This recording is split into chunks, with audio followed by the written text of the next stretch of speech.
Abi kung unsay komento sa educators or kining mga content creators Rajuman Abi nga mga professor ba karon or unsa kining ingon ni Vice Ganda Rajuman Abi ba nga dunay educational crisis ang Pilipinas. In line adtong nag-viral nga babae nga sa dihang ipangutana ni Vice Ganda og unsa ang COMELEC, wala gyud daw siya kalibutan unsa daw na kay wala ni gaywas sa iyang feed. Actually dili pa siya botante, dili pa pud siya registered. So ato siya, mao nang wala pud siya nasayod unsa ang COMELEC. Yes. Pero kana lang pud no kay mo gawas ben na sa tong feed karon nya kabalo gyud ta eleksyon. Bisan siguro mga dili man gud common de kay every 3 years ra ba ang eleksyon.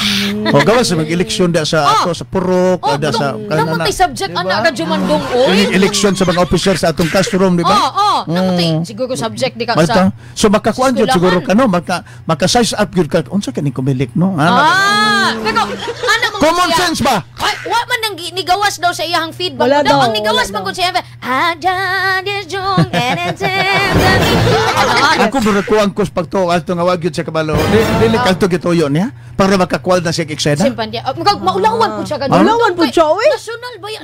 National TV niya. Basin niya i-world news pa na nga naiusa ka 20 anyos nga babae nga wa gyud kabalo bahin sa eleksyon. Unsay function sa COMELEC? Unsay ingon day Rajuman Abi. Sa ka-teacher din nag-comment. Unsay ingon sa ka-teacher? As a media and information literacy teacher, makasubo gyud daw ang maong balita no kay kini manggod nga subject di ba kini sa K-12 manggod siya na subject na teacher kani ang ginatulo nila is about social media di ba makadungog na mo anang maapektuhan manggod ang algorithm sa ginatan-aw sa mga tao. So kung for example ang imong ginatan-aw gyud always is kanang sayaw-sayaw ana magawas sa feed kay mao ra pud na mo di sa ato balita pekmi organic tinuod na. Balita na lang pekmi wa love life ani. Tinuod na mga kasama kay kung unsa imong sagad ginatan luto-luto sa Facebook mo pud na magawa sa imong feed. Kana how pud si Facebook kasi mga ingon ana but you know kana gid mga kasama even si COMELEC chair George Garcia nasubo pud no. Nasubo mo to yang gitour. Mo to nag-imbita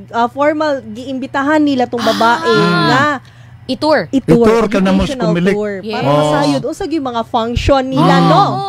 Mao na kini mao ni ang machine para sa eleksyon dinhi ang tikas tsaka no mao ni ang nagbawas